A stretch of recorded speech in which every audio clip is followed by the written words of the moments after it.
Hello मेरे शैतानों, कैसे हो आप। आज अपन भाई चालू कर रहे हैं बिजनेस ट्रीज का अपना ऑर्गेनाइजिंग वाला चैप्टर। ठीक, देखो कभी जैसे तुम्हारे पेरेंट्स कहीं बाहर चले जाते हैं, ठीक, और तुम्हारे घर में कोई बड़ा भाई बहन जो भी है, ठीक है, अधिकतर दीदी, तो भाई वो तुमसे हर चीज क्या करवाती है, प्रॉपर तरीके से काम करवाती है। ठीक है, मान लो सारा सब कुछ जिम्मेदारी पापा मम्मी उस पर छोड़ के चले गए बड़ी दीदी पर, ठीक, तो वो तुमसे क्या बोलेगी, ओ भैया ये वाला काम वहां पे, वो वाला काम वैसे कर, ये वाली चीज वहां पे रख, वो वाली चीज ऐसे रख, ऐसा कर वैसा कर।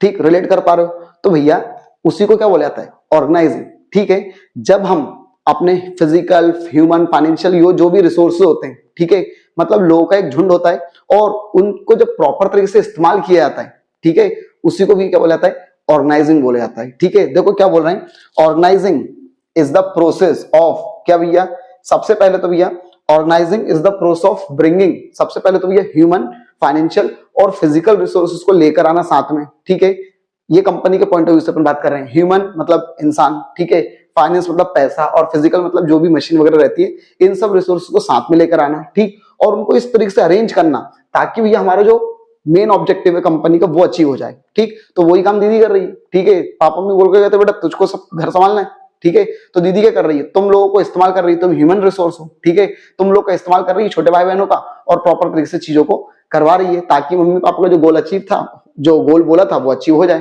ठीक, तो ये होता है ऑर्गेनाइजिंग। ठीक है, दूसरे तरीके से अगर अपन बोले भैया स्ट्रक्चर के तौर पर, तो ऑर्गेनाइजेशन लोगों का एक झुंड होता है जो कुछ कॉमन पर्पस के लिए करता काम करता है। ऑर्गेनाइजिंग की मीनिंग दो तरीके से, एक एज अ प्रोसेस और एक एज अ स्ट्रक्चर। ठीक है, चलो अब अपन बात करते हैं ऑर्गेनाइजिंग की प्रोसेस। ठीक है, ऑर्गेनाइजिंग की कैसे आती है, ठीक है, ऑर्गेनाइजेशन किया कैसे आता है। तो देखो सबसे मेन चीज इसमें भैया सबसे पहले तो क्या कर जाता है, identification of work and division.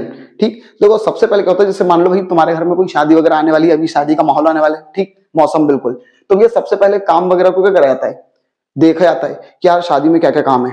ठीक है, शादी में क्या क्या काम है वो सब निकाला जाता है। ठीक है, हल्दी मेहंदी कुमकुम जो भी भैया, ठीक है, तो ये वो सब काम वगैरह पहले तो निकाला जाता है, डिवाइड करा जाता है, काम को बिल्कुल छोटे छोटे टुकड़ों में डिवाइड करा जाता है। ठीक है, कि भैया हल्दी में क्या क्या होगा, मेहंदी में क्या क्या होगा, फलाने में क्या होगा, ढिकाने में क्या होगा, ये सब। ठीक, देन इसका भी क्या होता है, डिपार्टमेंटलाइजेशन करा जाता है, मतलब अगर एक जैसी एक्टिविटी है ना तो उन सबको एक साथ निपटा दिया जाता है। ठीक है भाई, तुम क्या शॉपिंग हल्दी के अलग से करने आओगे, मेहंदी के अलग से करने आओगे, ऐसा होता है क्या भाई, सारे जो एक जैसे रिलेटेड काम होते हैं उन सबको क्या कर दिया जाता है, इकट्ठा कर दिया जाता है। ठीक है, अब एक मिनट, फिर क्या करा जाता है भैया, ड्यूटीज असाइन की जाती है। ठीक है, कि बारात को फूफाजी संभालेंगे, है ना, ये वाले काम को ताऊजी संभालेंगे, जो रसोई वगैरह होती है वहां पे अधिकतर बूढ़े बुजुर्ग जो अपने परिवार के होते हैं उनको बोल दिया जाता है कि भैया तुम जाकर बैठ जाना। ठीक, तो ड्यूटी असाइन कर दी जाती है। ठीक है, और देन इसका भैया क्या, एस्टेब्लिशिंग रिपोर्टिंग रिलेशनशिप। ठीक है, और इन सबको मैनेज करने वाला कौन होता है भैया, जो घर का जो मेन मुखिया होता है। जैसे भी मान लो तुम्हारे बहन की शादी है तो तुम्हारे पापा क्या करेंगे, हर चीज को ये चीज देखेंगे कि भैया पापा जी सब नाश्ता वगैरह पहुंच गया बारात के लिए, ठीक, वहां पे जो खाना वगैरह बन रहा है पूछ लिया कुछ कमी तो नहीं पड़ रही, तो ये सब रिपोर्टिंग रिलेशनशिप इन सबके बीच में बनाई जाती है। क्लियर है भैया। ठीक, चलो अब भैया क्या बोल रहे हैं, तो देखो डीपली थोड़ा सा पढ़ लेते हैं। सबसे पहले भैया आइडेंटिफिकेशन डिवीजन ऑफ वर्क, तो ये ऑर्गेनाइजिंग की फर्स्ट स्टेप है। ठीक है, इसमें भैया क्या करा जाता है, इसमें भैया पहले तो काम को आइडेंटिफाई करा जाता है और उसको बांटा जाता है छोटे छोटे टुकड़ों में। ठीक है, according with the previously determined plan, जैसा हमने प्लान में बनाया था उसके अकॉर्डिंग भी काम को बांट दिया जाता है। आगे बोल रहे हैं the work divided into manageable activities, काम को इस तरीके से बांटा जाता है ताकि हम उसको भी मैनेज कर सकें और कोई भी डुप्लीकेशन वगैरह काम का ना हो। ठीक है, चलो देन इसका भी फिर वो लोग क्या बोल रहे हैं, डिपार्टमेंटलाइजेशन, मतलब काम को बांट लिया, अब एक जैसे कामों को क्या कर लो, इकट्ठा कर लो। ठीक, क्या बोल रहे हैं, once work has been divided, पहले तो ये काम जब डिवाइड हो गया बहुत ही छोटे छोटे टुकड़ों में जिनको हम मैनेज कर सकते हैं, अब उसका भी क्या बोल रहे हैं, then those activities which are similar nature, जो एक जैसे नेचर की उनको भी क्या कर लो, इकट्ठा कर लो। ठीक है, देन इसका भी थर्ड पॉइंट क्या बोल रहे हैं, असाइनिंग ड्यूटीज, अब भैया काम बढ़ गया, ठीक है, डिपार्टमेंटलाइजेशन हो गया, उसके बाद क्या बोल रहे हैं, defining the work of different job position and accordingly allocate the work to employ. भैया हमारे कंपनी में पहले तो फिर हमने क्या करा, काम को छोटे छोटे टुकड़ों में बांट लिया, फिर एक जैसा काम जो होता है भैया वो इकट्ठा इकट्ठा कर लिया। ठीक है, अगर मैं कंपनी की बात करूं तो पहले तो काम को बहुत छोटे छोटे टुकड़ों में बांटा जाता है। ठीक है, परचेज का काम, फिर भैया रिटर्न अगर कुछ करना है उसका काम, ठीक है, बिलिंग का काम, स्टोर का काम, फलाना ठिकाना बहुत सारे काम, फिर उनको भी इकट्ठा कर लिया जाता है। ये सारे काम भैया परचेज वाले तू देखेगा, ये सारे काम भैया सेल्स वाले तुम देखोगे, ये वाला सारा काम ये एचआर वाला काम देखेगा। ठीक, अब भैया किसको, किसी न किसी को हमको क्या करना पड़ता है, उसको उस काम को सौंपना पड़ता है। ठीक, तो उसी को बोला जाता है असाइनिंग ड्यूटीज। अब किसी अच्छे बंदे को जो उस चीज में एक्सपर्ट है उसको भी वो वाला काम सौंप दो अलग अलग। जो परचेज में अच्छा है उसको परचेज का काम दे दो, सेल्स में अच्छा है उसको सेल्स वाला काम दे दो। देन इसका भी क्या होता है, एस्टेब्लिशिंग क्या अथॉरिटी एंड रिपोर्टिंग रिलेशनशिप। अब इन सब लोग के बीच में ये क्या होती है, एक रिपोर्टिंग रिलेशनशिप अपने को बनानी पड़ती है। ठीक, क्या बोल रहे भैया, merely allocating work is not enough, सिर्फ काम को बांट दिए वो जरूरी नहीं, वो पूरा नहीं है भैया। आगे बोल रहे हैं each individual should also know who he has to take order and from क्या and from and to whom, कौन किससे ऑर्डर लेगा, कौन किसको ऑर्डर देगा, कौन किसके लिए अकाउंटेबल, ये सब भी अपने को बताना पड़ेगा कि भैया तुझको ये वाला काम उसको बताना है, ठीक है, वो वाला काम मुझको बता देगा, मैं बॉस हूं ये मान लो। तो इस तरीके से सबके बीच में क्या बनाती है, एक रिलेशनशिप बनाई जाती है, ठीक, ताकि काम प्रॉपर तरीके से चल सके, अपना गोल जो है वो मेन तरीके से अचीव हो सके। चल अब इसका ये क्या बोल रहे हैं, ऑर्गेनाइजिंग की इंपॉर्टेंस। ठीक, ये सब हम ऑर्गेनाइजिंग कर क्यों रहे हैं, चीजों को व्यवस्थित करना, लोगों को व्यवस्थित करना, ये सब हम क्यों कर रहे हैं। ठीक, तो देखो भैया हम क्यों कर रहे हैं, सबसे पहला भैया पॉइंट बेनिफिट्स ऑफ स्पेशलाइजेशन। ठीक, देखो जब तुम क्या करते हो, किसी जो इंसान बहुत अच्छा एक्सपर्ट है किसी काम में, जब उसको वाला काम सौंप देते हो, ठीक है, तो भैया वो इतने अच्छे तरीके से काम करता है, भाई वो उस चीज में पहले से स्पेशलाइज था। ठीक, और जब वो करते करते करते करते क्या होता है, वो महारथी बन जाता है। ठीक है, तो भैया क्या होता है, वो स्पेशलाइज्ड हो जाता है उस चीज में, तो फिर वो बिना नुकसान के, बिना किसी चीज के, वो भी इफेक्टिवली मतलब टाइम पर, ठीक है, कम से कम समय में भी वो क्या कर देता है, वो चीजों को परफॉर्म कर देता है। तो जिससे क्या होता है भैया, ऑर्गेनाइजिंग का ये एक फायदा है कि हमको भी स्पेशलाइजेशन का क्या मिलता है भैया, फायदा मिलता है। ठीक, किसके कारण, ऑर्गेनाइजिंग के कारण। ठीक, देन इसके भी क्या बोल रहे हैं, रोल क्लियरिटी। भाई जब अपन ऑर्गेनाइजिंग कर देते हैं तो सबको अपने अपना रोल पहले ही क्लियर हो जाता है कि भैया तुमको ये वाला काम करना है, तुमको ये वाला काम करना है, तुमको ऐसा करना है, तुमको वैसा करना है। ठीक है, चलो अब इसका भी वो लोग क्या बोल रहे हैं, क्लियरिटी इन वर्किंग रिलेशनशिप। भैया वर्किंग रिलेशनशिप में मतलब कौन किसके लिए जिम्मेदार है, कौन किससे ऑर्डर लेगा, ये सब भी पहले ही क्या हो जाता है, क्लियर हो जाता है। In the organizing function it is clearly defined that the what all and how much power and authority is enjoyed, किसको कितनी पावर मिलेगी, कौन किसके ऊपर बैठा हुआ है, मतलब किसको वो ऑर्डर दे सकता है, किससे सजेशन ले सकता है, ये सब पहले डिफाइंड हो जाता है। ठीक है, देन इसका भी क्या बोल रहे हैं, फिर इसका भी क्या लिखा हुआ है, ऑप्टिमम यूटिलाइजेशन ऑफ रिसोर्सेज। अब भी मैंने एग्जांपल दिया था दीदी का, ठीक है, दीदी को पता है कि तुम लोग को कैसे इस्तेमाल करना है। ठीक है भाई, छोटे भाई से बोल दे तू ये वाला काम कर, बड़े भाई से बोल दे तू ये वाला काम कर, बहन एक और कोई मान लो तो उससे कुछ और काम करवा रही है, तो ये क्या बोल रहे हैं, ऑप्टिमम यूटिलाइजेशन ऑफ रिसोर्सेज। जो भी अपने पास रिसोर्सेज हैं, ऑर्गेनाइजिंग ये क्या करता है, उनका बहुत अच्छे तरीके से इस्तेमाल करता है। ठीक, क्या बोल रहे हैं, organizing function there are very few chance of duplication of work. भाई काम के डुप्लीकेट होने के बहुत कम चांस रहते हैं, क्यों, क्योंकि पहले बता दिया ना तुझको ये वाला काम करना, उसके अलावा कुछ मत कर लेना। ठीक, तो उसके कारण भी क्या होता है, काम बार बार नहीं होता है, जो चीजें हैं वो उनके इस्तेमाल बार बार नहीं होता है, तो रिसोर्सेज का क्या होता है, बहुत अच्छे तरीके से इस्तेमाल होता है। क्लियर भी है, ये भी है कहते ऑर्गेनाइजिंग के इंपॉर्टेंस, अभी और भी यहां तक है। ठीक, तो देखो अब इसका भी वो लोग क्या बोल रहे हैं, ऑर्गेनाइजिंग का और इंपॉर्टेंस क्या है भैया, ये रहे, क्या बोल रहे हैं, कोऑर्डिनेशन एंड इफेक्टिव क्या एडमिनिस्ट्रेशन। ठीक भैया, अगर ऑर्गेनाइजिंग होता है, ठीक है भाई, सबको अपन ने काम बांट दिया ना, तो उसके कारण क्या होता है, कोऑर्डिनेशन अच्छे से बना रहता है। ठीक है, कोई किसी से क्लेश नहीं करता बार बार कि भैया तूने मेरा काम कर दिया, मैंने तेरा काम कर दिया, ऐसा कुछ नहीं।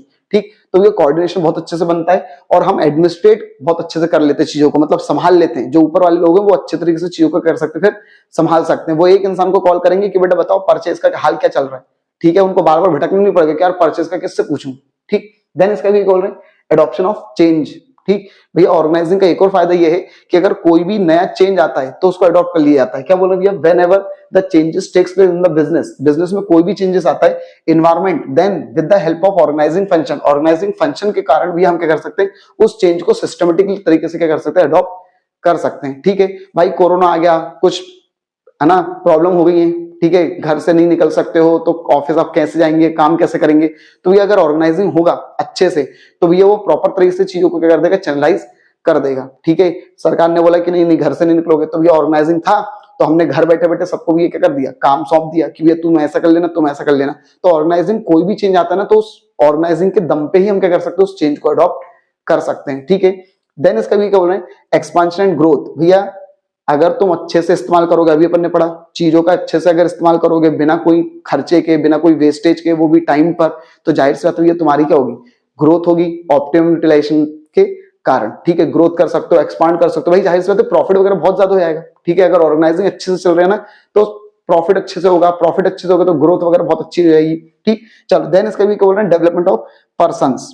ठीक है, पर्सनल, भाई इंसानों का क्या होता है भैया, इसमें डेली क्या बोलते हैं, ऑर्गेनाइजिंग में डेवलपमेंट होता है। ठीक, तुमने अगर किसी इंसान को कोई काम सौंपा है तो भाई जाहिर सी बात है उसका क्या होगा, पर्सनैलिटी कहीं ना कहीं क्या होगी, डेवलप होगी। ठीक, तुम अपने बचपन में देख लो, अगर तुमको कोई काम सौंपा जाता था, भाई मान लो पहले तुमको दुकान वगैरह नहीं भेजते थे घर वाले, लेकिन फिर तुमको थोड़ा थोड़ा दुकान भेजने लग गए, तो तुम आज एक्सपर्ट बन गए कि दुकान कैसे आता है, कैसे बोला जाता है। अंकल को अगर हमने 3 रुपए की चीज खरीदी है तो वो 10 रुपए में कितने वापस करेंगे, तुमको सब पता है। ठीक है, खैर अब तो तुम बड़े बड़े काम करने लग गए। ठीक है, तो ये इंसान का क्या होता है, डेवलपमेंट होता है किसके कारण, ऑर्गेनाइजिंग के कारण। ठीक है, चल अब इसका भी ये ऑर्गेनाइजिंग स्ट्रक्चर वाला जो टॉपिक है, ठीक है, ये वाला अपन और देख लेते हैं, खटाखट रहा जल्दी से। देखो ऑर्गेनाइजिंग स्ट्रक्चर मतलब क्या होता है वो सुनना रहा। अभी देखो, अभी मैंने तुम लोग को बताया कि भैया मैंने परचेज वाला काम किसी को दे दिया, सेल्स वाला काम किसी को दे दिया, एचआर वाला काम किसी को दे दिया, प्रोडक्शन वाला काम किसी को दे दिया। तो एक मिनट, मैं ऊपर हूं और ये लोग 4 लोग मेरे नीचे काम कर रहे हैं, तो तुम मुझे बताओ, कुछ एक चार्ट टाइप का दिख रहा है तुमको, कुछ एक स्ट्रक्चर टाइप का दिख रहा है कि हाँ यार ये बॉस है और इनके नीचे ये 4 लोग हैं, अब इनके नीचे भी कुछ 4-4, 5-5 लोग होंगे। ठीक, तो ये एक ढांचा बन गया, क्या बन गया, ये ढांचा। लेकिन एक मिनट, ऑर्गेनाइजिंग स्ट्रक्चर एक फ्रेमवर्क होता है। क्या होता है, ये फ्रेमवर्क होता है, एक ढांचा होता है जिसमें सभी के राइट्स ड्यूटीज क्लियरली डिफाइंड होते हैं। ठीक, देखो ऑर्गेनाइजिंग एक प्रोसेस है जिसमें हम अपना काम किसी और से करवाते हैं। ठीक है, ये सब, लेकिन ऑर्गेनाइजिंग होती कैसे, एक स्ट्रक्चर बनाकर। क्या बनाकर भैया, स्ट्रक्चर। तो ऑर्गेनाइजिंग स्ट्रक्चर भी क्या है, ऑर्गेनाइजिंग स्ट्रक्चर ये थोड़ा सा कॉम्प्लिकेटेड होता है लिखने में। तो ये ऑर्गेनाइजिंग स्ट्रक्चर एक फ्रेमवर्क होता है जिसमें हम सभी के राइट्स ड्यूटीज क्लियरली बता देते हैं। ठीक, और उसके बाद एक जो फ्रेमवर्क दिखता है हमको, ठीक, उसी ढांचे को भी अपन क्या बोलते हैं, ऑर्गेनाइजिंग स्ट्रक्चर बोलते हैं। ठीक है, देखो क्या लिखा है, organizing structure can be defined as a network of job position. कौन की क्या जॉब पोजीशन है, रिस्पॉन्सिबिलिटी क्या है, अथॉरिटी क्या है, अलग अलग लेवल पर। ठीक है, मैं बॉस हूं तो मैं ऊपर लेवल पर हूं, फिर मेरे नीचे भी ये लोग हैं, फिर उसके नीचे कुछ लोग और फिर उनके नीचे कुछ और लोग। तो ये पूरा क्या बन रहा है, कंपनी में ढांचा बन रहा है। ठीक, और ये ढांचा क्या बता रहा है कि कौन की क्या जॉब है, कौन की क्या रिस्पॉन्सिबिलिटी है, कौन की क्या अथॉरिटी है, ये एक ढांचा बन गया।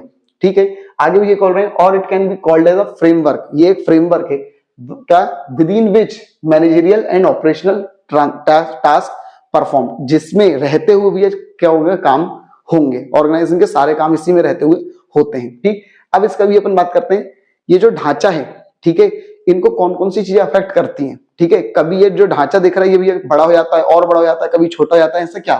तो भैया सबसे पहले भी वो लोग क्या बोल रहे हैं, ऑब्जेक्टिव ऑफ ऑर्गेनाइजेशन। भैया ऑर्गेनाइजेशन के जैसे ऑब्जेक्टिव रहेंगे, ठीक, उस हिसाब से भी अपने को क्या करना पड़ेगा, ऑर्गेनाइजिंग स्ट्रक्चर को बांटना पड़ेगा। ठीक है, अगर तुम बहुत बड़े लेवल पे काम करना चाहते हो तो जाहिर सी बात है तुमको बड़ा ऑर्गेनाइजिंग स्ट्रक्चर रखना पड़ेगा।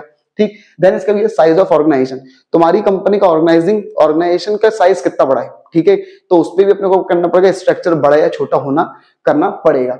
देन इसका नेचर ऑफ एक्टिविटी, तुम किस प्रकार का काम कर रहे हो। अगर मान लो मेरी कंपनी मैन्युफैक्चरिंग वाली है, ठीक है, मतलब खुद बनाती है फिर बेचती है, तो भाई जाहिर सी बात है मेरा ऑर्गेनाइजिंग स्ट्रक्चर क्या होगा, बड़ा होगा। ठीक, पहले प्रोडक्शन मैनेजर अलग, सेल्स मैनेजर अलग, ये अलग वो अलग, बहुत सारे मैनेजर हो जाएंगे। फिर इसका भी है सप्लाई चेन मैनेजमेंट का एक अलग से अपने को संभालना पड़ेगा। तो ऑर्गेनाइजिंग स्ट्रक्चर क्या हो जाएगा, बहुत ज्यादा बड़ा हो जाएगा। ठीक है, देन इसका भी क्या बोल रहे हैं, हाँ लेकिन अगर तुम ट्रेडिंग करते हो, मतलब इधर से खरीदा और उधर बेचा, तो फिर तुमको क्या करना, बस 2-5 लोग लेंगे ज्यादा से और खत्म भैया, तो तुम्हारा ऑर्गेनाइजेशन स्ट्रक्चर छोटा हो जाएगा। देन इसका भी बोल रहे हैं एरिया ऑफ ऑपरेशन, तुम कहां कहां तक अपना काम करना चाहते हो। तुम अगर भैया मान लो तुम लोग अपन लोग जैसे मैं मान लो भोपाल के, अपन सिर्फ भोपाल में अगर काम करना चाहते हैं तो अपना ऑर्गेनाइजेशन स्ट्रक्चर क्या होगा, छोटा होगा। लेकिन नहीं, अपन बोल रहे हैं नहीं भैया हम तो दिल्ली में भी काम करेंगे, केरला में भी काम करेंगे, तो भी हमारा ऑर्गेनाइजेशन स्ट्रक्चर क्या हो जाएगा, बड़ा हो जाएगा। जितने बड़े एरिया में काम करना चाहोगे उतना बड़ा ऑर्गेनाइजेशन स्ट्रक्चर हो जाएगा।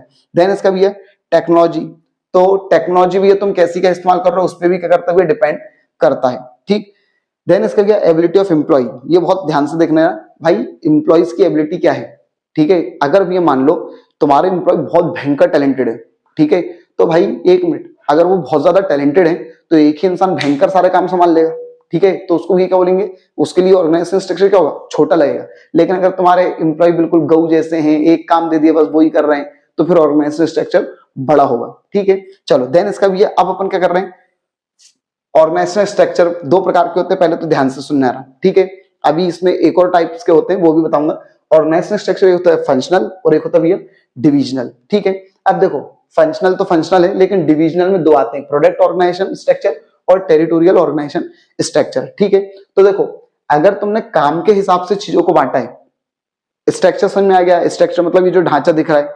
लेकिन अगर ये ढांचा तुमने काम के हिसाब से बांटा है कि तुमको ये वाला काम करना है, तुमको ये वाला काम करना है, तुमको ये वाला काम करना है, तो उसको बोले जाता है फंक्शनल ऑर्गेनाइजेशनल स्ट्रक्चर।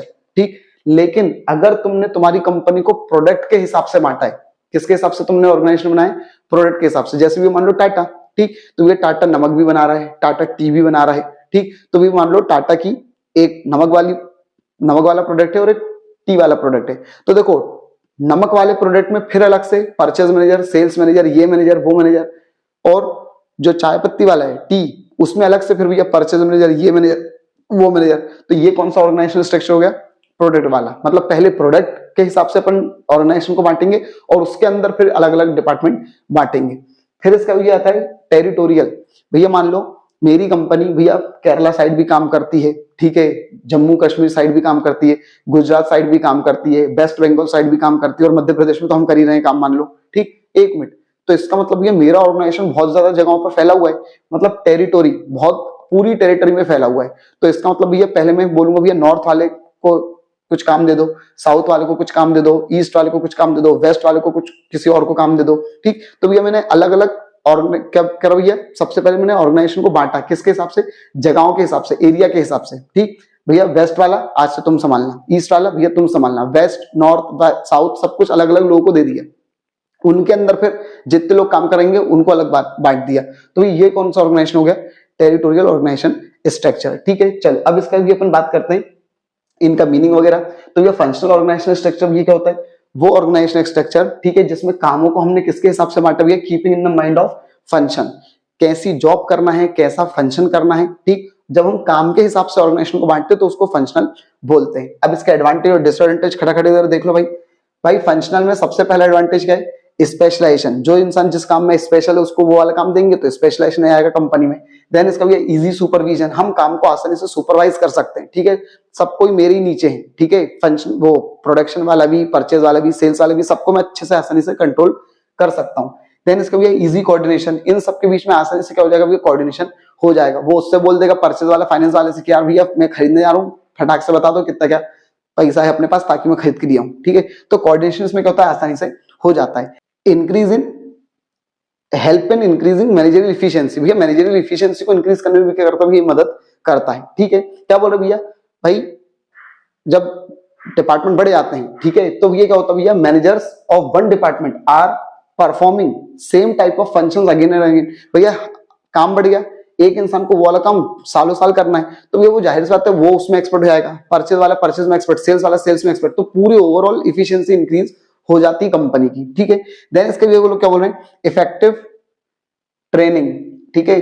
अब इसमें भी वो लोग क्या बोल रहे हैं, it makes training the employ more easily, ठीक। अगर भैया आपको एम्प्लॉय को ट्रेन करना है तो भैया आसानी से आप ट्रेन कर सकते हो, ठीक है। कोई परचेज वाला है तो ये परचेज वाला जो मैनेजर है वो बहुत ज्यादा एक्सपर्ट हो चुका है अपने परचेज वाले काम में। अब उसके अंडर में किसी भी एम्प्लॉय को तुम पटकोगे ना कि भैया तू सीख ले काम, तो आसानी से खटाखट सीख लेगा, ठीक है। अब कंपनी के अंदर ही आप ट्रेनिंग दे दोगे, ठीक है। अब भैया वो लोग क्या बोल रहे हैं, ये देखो ये फंक्शनल स्ट्रक्चर का एक ढांचा पर इन्होंने बताया कि भैया सबसे पहले सीईओ होगा, फिर मार्केटिंग वाला, सेल्स वाला, सर्विस वाला, फिर उसके नीचे भी कुछ कुछ लोग होंगे, ये सब किसका फंक्शनल का है, ठीक। चलो अब इसका भी अपन बात करते हैं। देन क्या इसकी बुरी बात है, फंक्शनल वाले की बुरी बात, तो भैया सबसे पहली बुरी बात क्या है, डिफिकल्टी इन अचीविंग ऑर्गेनाइजेशनल गोल। देखो तुमको जब अच्छी बात लिखनी तो तुमसे अच्छा कोई नहीं, तुमको जब बुरी बात लिखनी तो तुमसे बुरा कोई नहीं, ठीक है। तो भैया क्या बोल रहे हैं, डिफिकल्टी इन अचीविंग ऑर्गेनाइजेशन गोल। अगर तुमको ऑर्गेनाइजेशन का गोल अचीव करना है तो इसमें बहुत ज्यादा क्या जाती है, मुसीबत आ जाती है। The department become specialized in their own way only, ठीक है। They fail to see the perspective of whole organization. एक इंसान एक चीज में एक्सपर्ट होता है, पूरे ऑर्गेनाइजेशन को वो देखता नहीं है, वो बस अपना काम करता है, बात खत्म, उसको मतलब नहीं है दूसरे डिपार्टमेंट से।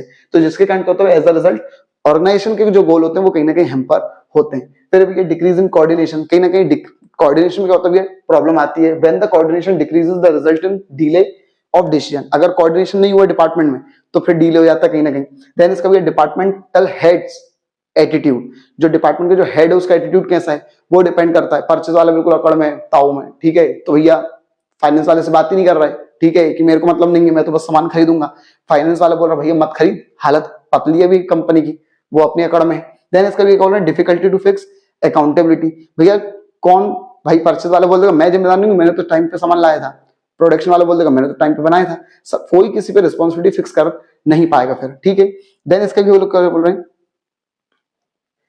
इनफ्लेक्सिबिलिटी, ठीक है। एम्प्लॉइज गेट ट्रेन भाई एक इंसान को एक फंक्शन का काम सिखा दिया जाता है, ठीक, दूसरे डिपार्टमेंट का उसको काम आता नहीं है, तो फ्लेक्सिबिलिटी नहीं है, ठीक है। अगर कोई इंसान एब्सेंट हो गया, मान लो कुछ हो गया, तो वही वो दूसरे डिपार्टमेंट का काम ही परफॉर्म नहीं कर पाते, बैठे रहेंगे उस दिन, ठीक। देन इसका ये बोल रहे हैं डिविजनल स्ट्रक्चर। तो डिविजनल स्ट्रक्चर मतलब ये होता है जब हम काम को बांटते हैं किसके अकॉर्डिंग भैया, कीपिंग इन माइंड क्या, या तो प्रोडक्ट या तो टेरिटरी के हिसाब से अपन काम को बांटते हैं, तो उसको भी डिविजनल स्ट्रक्चर बोला जाता है। अभी वीडियो में मैंने तुम लोग को पहले समझाया था कि किस तरह से बांटते हैं चीजों को, ठीक है।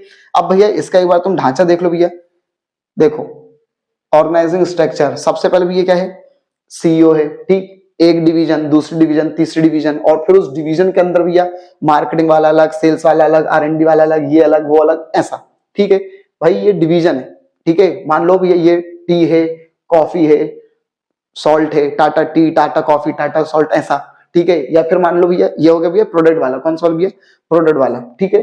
चलो अब इसका भैया इसका एडवांटेज क्या है, तो भैया इसमें प्रोडक्ट स्पेशलाइजेशन रहती है, जो इंसान जिस प्रोडक्ट में स्पेशल है उसको वाला काम दे दो, ठीक है। देन इसका भैया फास्ट डिसीजन, इसमें भाई एक प्रोडक्ट के लिए सब कुछ अलग से है, तो भैया उस प्रोडक्ट के लिए बहुत तेजी से क्या ले सकते हैं, डिसीजंस लिए जा सकते हैं। देन इसका भी अकाउंटेबिलिटी, इसमें भैया हम अकाउंटेबिलिटी फिक्स कर सकते हैं कि भैया कौन किसके लिए जिम्मेदार है, ठीक है। भाई अगर अपनी कंपनी को सॉल्ट में नुकसान हो रहा है तो हम सॉल्ट वाले से बोलेंगे कि भैया क्या हो रहा है, ठीक। देन इसका भैया फ्लेक्सिबिलिटी, ठीक, इसमें भी इंसान क्या होता है, फ्लेक्सिबल होते हैं, जो इंसान यहाँ पे परचेज में काम कर रहा है वो दूसरे परचेज में भी शायद से काम कर सकता है। देन इसका भी एक्सपेंशन एंड ग्रोथ इसमें बहुत तेजी से होती है। चल अब इसका भी बोल रहे हैं, इसकी बुरी बात है, खड़ा खड़े जल्दी से कर लेते भाई जरा। सबसे पहले क्या बोल रहे हैं, कॉन्फ्लिक्ट में अराइज अमंग डिफरेंट क्या, among different division and reference, कई बार कॉन्फ्लिक्ट हो जाते हैं, ठीक है। सॉल्ट वाले बोलेंगे हम चाय पत्ती वालों से बात नहीं करेंगे, है ना, तो ये क्या कोऑर्डिनेशन थोड़ा सा प्रॉब्लम क्रिएट कर देता है। It may lead to increase the cost, भाई कॉस्ट बढ़ा जाती है। अब तुम खुद सोचो, टी के लिए परचेज वाला अलग, सॉल्ट के लिए परचेज वाला अलग, उसके अकाउंटिंग वाला अलग, इसके लिए अकाउंटिंग वाला अलग, मतलब एक ही काम दो दो बार किए जा रहे हैं, तो इसमें भी कॉस्ट फालतू में बढ़ जाती है। देन इसका भी coordinate provide managers with the authority क्या, supervise all activities related to particular division, particular division के ऊपर भी क्या कर दिया जाता है, मैनेजर को अकाउंटेबल कर दिया जाता है इन कोर्स ऑफ टाइम। अब सच अ मैनेजर में गेन पावर, वो उस पूरे डिपार्टमेंट में क्या कर लेता है, पावर गेन कर लेता है, उसका पूरा उस यूनिट पे क्या जाता है, कंट्रोल हो जाता है। तो कहीं ना कहीं वो जब चीजें ताकत आ जाती है ना हाथ में, तो फिर वो बुरी चीजें होने लग जाती है कई बार, ठीक है। चलो अब भैया वो लोग क्या बोल रहे हैं, डिवीजन और इसमें डिफरेंस जरा जल्दी से देख लेते भाई। सबसे पहले डिफरेंस ये वो लोग क्या बोल रहे हैं, फॉर्मेशन, पहला पॉइंट मीनिंग लिख सकते हो चाहो तो, फॉर्मेशन, तो ये फॉर्मेशन इज बेस्ड ऑन, ये किसके दम पर बनता है, फंक्शन के दम पर, और ये किसके दम पर बनता है, प्रोडक्ट लाइन और टेरिटरी के हिसाब से बनता है। स्पेशलाइजेशन, इसमें फंक्शनल, आपको काम के हिसाब से आप स्पेशलाइज हो तो आपको वो डिवीजन वो कहते हैं ऑर्गेनाइजेशन बनेगा, और इसमें भी आप प्रोडक्ट के स्पेशलाइज्ड हो तो आपको भी ये काम मिलेगा। रिस्पॉन्सिबिलिटी भैया इसमें क्या बोलते हैं, डिफिकल्ट टू फिक्स रिस्पॉन्सिबिलिटी, भैया रिस्पॉन्सिबिलिटी इसमें फिक्स करना थोड़ा सा डिफिकल्ट हो जाता है, जबकि इसमें रिस्पॉन्सिबिलिटी फिक्स करना आसान हो जाता है। मैनेजरियल डेवलपमेंट, ठीक है, तो भैया इसमें डिफिकल्ट होता है मैनेजरियल डेवलपमेंट, जबकि इसमें आसानी से भैया क्या होता है, ऑटोनॉमी होती है, तो इसमें आसानी से डेवलपमेंट हो सकता है, ठीक। चलो अब इसका भी अपन बात कर रहे हैं कॉस्ट, तो भैया फंक्शनल में ज्यादा कॉस्ट नहीं लगती क्योंकि एक डुप्लीकेशन काम नहीं होता है, ठीक है, जबकि भैया इसमें एक ही काम को अलग अलग हो रहा है, कॉस्ट कहते हैं, चाय पत्ती वाला अकाउंटेंट अलग, सॉल्ट वाला अलग, तो काम दो बार हो रहा है तो इसमें कॉस्ट ज्यादा हो जाती है। देन इसका ये कोऑर्डिनेशन, इसमें भैया थोड़ा सा क्या होता है, डिफिकल्ट होता है, ठीक है, मल्टी लेयर होती है, जबकि इसमें ये कोऑर्डिनेशन थोड़ा सा आसान होता है। ऑटोनॉमी मतलब ताकत, तो इसमें ज्यादा ताकत नहीं होती, मैं बैठा हूं ऊपर सब, ठीक है, लेकिन इसमें ज्यादा ताकत होती है, भैया मैं कहाँ बैठा हूं और वो नॉर्थ वाला अपनी अलग राजनीति चला रहा है, वो वाला अलग, साउथ वाला अलग चला रहा है राजनीति। देन इसका ये बोल रहे हैं कंट्रोल, इन इसका कंट्रोल भी होता है आसान होता है, और इसका कंट्रोल थोड़ा सा डिफिकल्ट होता है, ठीक है। देखो कंट्रोल मतलब मेरे पॉइंट ऑफ व्यू से, तो मैं कंट्रोल इसमें आसानी से कर सकता हूँ, और मैं इसमें कंट्रोल आसानी से नहीं कर सकता हूँ, जबकि कोऑर्डिनेशन अलग चीज है, ठीक है। चलो अब इसका भी लोग क्या बोल रहे हैं भैया, फॉर्मल और इनफॉर्मल ऑर्गेनाइजेशन, ये भी भैया ध्यान से सुनना। ऑर्गेनाइजेशन स्ट्रक्चर अभी अपन ने जो पढ़ा था वो ऑर्गेनाइजेशन स्ट्रक्चर प्रोडक्ट और डिवीजन के हिसाब से था, अब ये ऑर्गेनाइजेशन स्ट्रक्चर फॉर्मल और इनफॉर्मल के हिसाब से, मतलब ऑर्गेनाइजेशन स्ट्रक्चर दो तरीके से हैं और उन दोनों के दो दो तरीके हैं, ठीक है। तो भैया फॉर्मल ऑर्गेनाइजेशन स्ट्रक्चर क्या होता है, तो देखो ऐसा ऑर्गेनाइजेशन स्ट्रक्चर जिसमें सभी के राइट्स ड्यूटीज वगैरह सब क्लियरली डिफाइन होते हैं, ठीक है, तो उस स्ट्रक्चर को भी क्या बोला जाता है, फॉर्मल ऑर्गेनाइजेशन स्ट्रक्चर, ठीक है, जिसमें सबको पता है कि कौन को क्या काम करना है, क्या काम नहीं करना है, बिल्कुल रिटर्न में लिखा हुआ है, ठीक है, कि भैया तुम्हारा ये काम है, ठीक, तो बेटा उसको अपन क्या बोलते हैं, फॉर्मल ऑर्गेनाइजेशन स्ट्रक्चर, ठीक है, पढ़कर देख लेना भैया, क्लियर। अब इसके भैया की अच्छी बात और बुरी बात क्या है, तो भैया सबसे पहली अच्छी बात भैया, इसमें भैया सिस्टमेटिक काम को बांट दिया जाता है, ठीक है। देन इसका भैया achievement of organisational objective, organisation के जो ऑब्जेक्टिव होते हैं भैया उनको हम आसानी से कर सकते हैं, अचीव कर सकते हैं, क्योंकि सबको बता दिया ना तुमको ये वाला काम करना भैया, ठीक। देन इसका भैया नो ओवरलैपिंग ऑफ वर्क, एक ही काम दो बार नहीं होता है, ठीक है, ओवरलैपिंग नहीं होती है। फिर इसका भैया कोऑर्डिनेशन, इसमें काम आसानी से कोऑर्डिनेट किया जा सकता है, तुमको भी पता है क्या करना, मुझको भी पता है क्या करना है, इसको भी पता है क्या करना है, सब अपना अपना काम आसानी से करेंगे। देन भैया creation of chain of command, एक मिनट यहाँ पर पता क्या होता है, फॉर्मल ऑर्गेनाइजेशन में बिल्कुल प्रॉपर तरीके से चीजें डिवाइड होती हैं, ठीक है। तो तुमको पता है कि तुमको मुझसे कैसे बात करनी है, मुझको पता तुमसे कैसे बात करनी है, ठीक है। तुम किसको बात ऑर्डर दे सकते हो, मैं किसको ऑर्डर दे सकता हूँ, मुझको कौन ऑर्डर दे सकता है, सब कुछ पहले से डिफाइन रहता है। तो इसमें भी क्या होता है, एक चेन ऑफ कमांड बन जाता है कि कौन किसके ऊपर है, फिर कौन किससे नीचे नीचे नीचे ऐसा, ठीक। चलो देन इसका भी क्या बोल रहे हैं, मोर एम्फेसाइज ऑन वर्क, भैया इस ऑर्गेनाइजेशन में, इस स्ट्रक्चर में ज्यादा फोकस किस पे करा जाता है, काम पर, ठीक है। देन इसका भी बोल रहे हैं there is no scope of partiality, ये थोड़ा ध्यान रखना। It remove duplicacy of work, इसमें भी काम डुप्लीकेट नहीं होता बार बार। It remove the mentality of buck passing, buck passing का मतलब होता है भैया ये वाला काम यार तू कर ले, ये वाला काम तू कर ले, खुद बच रहे हो दूसरे को फंसा रहे हो, तो इसमें ऐसा नहीं होता है, पहले से फिक्स है ये वाला काम तुमको करना, मतलब तुमको ही करना है, ठीक है। चलो अब इसका भी बोलो क्या बोल रहे हैं, डिसएडवांटेज, इसकी बुरी बातें क्या है, तो भैया इसकी सबसे पहली बुरी बात भैया काम बहुत डीले होता है, ठीक है, एक्शन लेने में बहुत डीले हो जाता है, ठीक है। वो फाइनेंस वाला बैठा हुआ उसके लिए, वो उसके लिए बैठा हुआ है, तो इसमें क्या होता है भैया काम बहुत ज्यादा डीले हो जाता है, एक्शन लेने में बहुत देर लग जाती है, ठीक। देन इसके लिए क्या बोल रहे हैं, ignore social need of employ, ठीक, इंसान की जो एम्प्लॉय की जो सोशल नीड्स है उनको ध्यान नहीं दिया जाता, इसमें सिर्फ क्या होता है काम, ठीक है।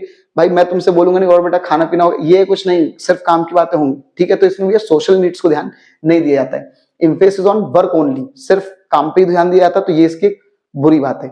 देन इसके लिए बोल रहे हैं it has overall all disadvantage of bureaucracy, जो अफसरशाही होती है, ठीक है, अफसर ऑफिस होता ना, तो भैया क्या बोल रहे हैं उसकी जो ब्यूरोक्रेसी की जो बुरी बात है ना, वो सारी बुरी बात भैया फॉर्मल में मिलती है। देन इसका भैया इट रिटार्ड इनफॉर्मल कम्युनिकेशन, यहाँ पर इनफॉर्मल कम्युनिकेशन कुछ नहीं होता है, ठीक है, और भाई सब बढ़िया, ये सब चीजें नहीं चलती, ठीक है।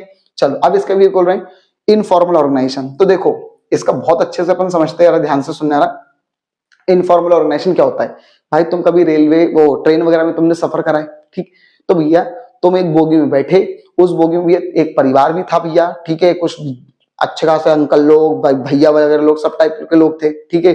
तुम भी भैया उसी बोगी में बैठे हुए थे, उसी क्या बोलते हैं कैबिन वगैरह में सब बैठे हुए थे, ठीक। वो लोग बात कर रहा है, अधिकतर मैं स्लीपर क्लास की बात कर रहा हूँ, ठीक है, स्लीपर और जनरल वगैरह, ठीक। तो भैया तुम भी वही बैठे हो, वो लोग थोड़ी बहुत देर बात कर रहे हैं, कुछ चीज कुछ एकदम से मान लो पॉलिटिकल वाला टॉपिक निकल गया, ठीक है, और भैया मोदी ने जो कर दियो रे, अरे भैया राहुल बाबू ने जो कर दियो, तो एक मिनट तुम भी उसमें इंटरेस्ट है भैया, तुम भी बोलोगे नहीं नहीं नहीं सही कह रहे हो आप भैया, तो एक मिनट तुमने अपने पर्सनल नीड के द्वारा, अब वो एक संगठन बन गया, ठीक है।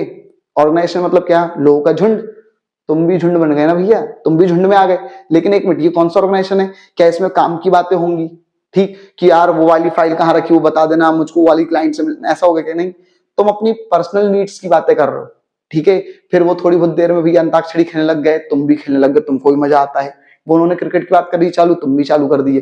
तो ये वो ऑर्गेनाइजेशन जिसमें किसी के भी राइट्स ड्यूटीज क्लियरली डिफाइंड नहीं होते, कौन क्या करेगा कौन क्या नहीं करेगा ये कुछ भी डिफाइंड नहीं होता है, ठीक है। वो गए उतरकर रेलवे स्टेशन पर और उन्हें भी ये चाय पानी का कुछ लेने गए थे, कुछ सामान लेने गए थे, उनने तुमसे भी पूछ लिया तुम्हारे लिए लाऊं क्या, अब अगली स्टेशन पे तुम जा रहे थे तो तुमने पूछ लिया मैं लाऊं क्या, तो ये क्या डिफाइन था क्या कि तू वही करेगा, नहीं था। तो ये वो ऑर्गेनाइजेशन जहां पर भी कुछ भी डिफाइंड नहीं होता है, ठीक है, ना राइट्स ना ड्यूटीज ना कुछ अथॉरिटी वगैरह कुछ क्लियर डिफाइन नहीं होता है, तो उसी को भी क्या बोलता है इनफॉर्मल ऑर्गेनाइजेशन बोला जाता है, जो हम अपने पर्सनल नीड के द्वारा बना लेते हैं, ठीक। अब इसकी अच्छी बात है भैया क्या है, इसमें कम्युनिकेशन बहुत तेजी से होता है, ठीक है। अभी कुछ टाइम पहले अफवाह चली थी पूरे ऑलमोस्ट मध्य प्रदेश में चली थी, इंडिया का मुझको नहीं पता भाई कि उसमें चलियो नहीं चलियो पूरे में, तो ये क्या बोल रहे हैं एक चुड़ैल आती थी, एक चोटी काट के लिए आती थी, ठीक है। तो ये एक बहुत भयंकर अफवाह चली थी, तो इसमें कम्युनिकेशन कैसे होता है, इस ऑर्गेनाइजेशन में कम्युनिकेशन बहुत भयंकर तेजी से होता है, ठीक है, हर कुछ अफवाह चल जाती है, ठीक है।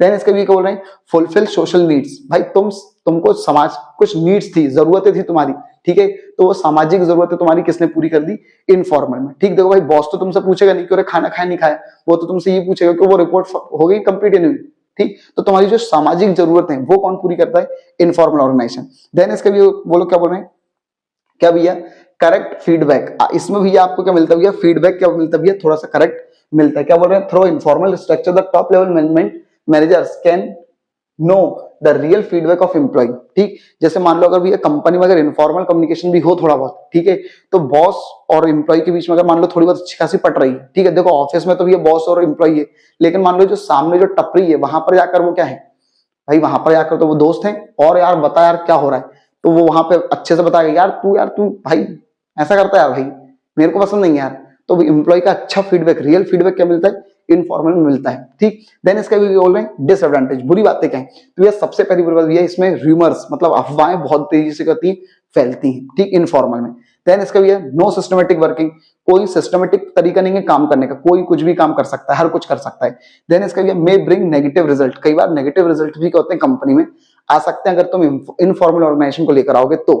ठीक, चलो देन इसका भी वो लोग क्या बोल रहे हैं, मोर एम्फेसाइज ऑन इंडिविजुअल इंटरेस्ट, अलग अलग लोगों के इंटरेस्टों पर ज्यादा ध्यान दिया जाता है, यार भैया उसको वो वाला काम पसंद है यार, दे दो यार उसको वो वाला काम यार। ठीक, तो ऐसा प्रॉब्लम आती है। चलो अब इसका भी वो लोग क्या बोल रहे हैं इन दोनों के एडवांटेज डिसएडवांटेज। तो ये सबसे पहले भैया मीनिंग, दोनों का मीनिंग ढंग से कर लेना भाई। क्या भैया ओरिजिन कहां से पैदा हुआ है, तो भैया arises as the result of companies rules and policy, company के रूल पॉलिसी में ऐसा लिखा था, इसलिए भी हमको फॉर्मल ऑर्गेनाइजेशन लाना पड़ा। जबकि इनफॉर्मल ऑर्गेनाइजेशन का लिए लाना पड़ा, सोशल इंटरेक्शन, ठीक है, ताकि वो बंदा समाज के साथ प्रॉपर्ली इंटरेक्ट कर सके, उस हिसाब से उनको भी करना पड़ा, इनफॉर्मल ऑर्गेनाइजेशन लाना पड़ा। देन इसका भी अथॉरिटी, तो भैया it arises by position, authority, इसमें क्या होता है भैया, हर इंसान की एक अलग ताकत होती है, कौन किससे ऊपर है कौन किससे नीचे है, तो इसमें अथॉरिटी होती है, जबकि भैया इसमें कोई ऐसी अथॉरिटी नहीं होती है, पर्सनल क्वालिटी के तरीके ऊपर के होती भैया, अपने आप लेवल बन जाते हैं। ठीक, अगर मान लो कोई इंसान बहुत भयंकर बोतलें मारने वाला है, तो जाहिर सा तो उसकी उस ग्रुप में पोजीशन थोड़ी ऊपर होगी। ठीक, देन इसका भी बोल रहे हैं behaviour, it is directed by rule, आपका बिहेवियर कैसे होगा तो वो रूल बताएगा। ठीक है, रूल्स जो होंगे उस हिसाब से आपको बिहेव करना पड़ेगा, जबकि इसमें क्या भैया कोई बिहेवियर पैटर्न नहीं है। ठीक है, जिसको जैसे बिहेव करना है करो।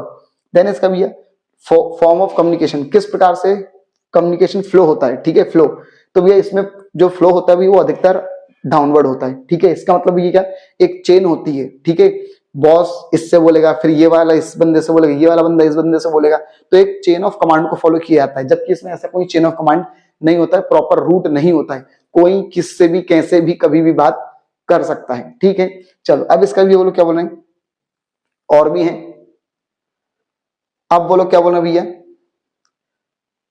नेचर, ये थोड़ा सा रिजिड होता है, ये थोड़ा सा फ्लेक्सिबल होता है। देन इसका ये लीडरशिप, इसमें भी ये क्या होती है, लीडरशिप मैनेजर्स ही लीडर होते हैं, जबकि इनफॉर्मल भी ये होते हैं लीडर्स में और मे नॉट बी मैनेजर, इसमें मैनेजर लीडर हो भी सकता है और नहीं भी हो सकता, कोई और भी लीडर हो सकता है। ठीक, देन इसका भी formation, it is establish by management, formal organization management ही बनाता है, जबकि ये मैनेजमेंट फॉर्म नहीं करते। ये सब ऑब्जेक्टिव में भी आ सकते हैं बेटा। साइज, इसका साइज जनरली लार्ज होता है क्योंकि कंपनी कितनी बड़ी होती है भाई, और इसका साइज क्या होता है, इनफॉर्मल का छोटा होता है। ठीक, जितने लोग उस ट्रेन में हैं, जिन लोगों का इंटरेस्ट होगा वही लोग बस बात करेंगे आपस में। ठीक, देन इसका भी है लाइफ, इसकी लाइफ लंबे समय तक रहती है, कंपनी कितने सालों तक चलती है, जबकि भाई तुम्हारे स्टेशन जाएगा, तुम उतर जाओगे, तुम्हारे लिए वो ऑर्गेनाइजेशन खत्म। ठीक, तो इसकी लाइफ छोटी होती है। क्लियर है भैया? तो भाई आज बस अपन भाई इतना ही खत्म कर रहे हैं। ठीक है, आई होप आपको भाई पूरा कंटेंट वगैरह बहुत प्रॉपर तरीके से समझ में आया हो। ठीक, थोड़ा बहुत टॉपिक अपना और बचा हुआ है, वो अपन कल की वीडियो में कवर कर लेंगे। ठीक है, बट अगर भाई कंटेंट वगैरह पसंद आ रहा हो, समझ में आ रही हो चीजें, ठीक है, तो भाई प्लीज चैनल को भाई सब्सक्राइब करो, वीडियो को लाइक कमेंट शेयर वगैरह जो जो कर सकते हो सब कुछ करो भाई। ठीक है, थैंक यू।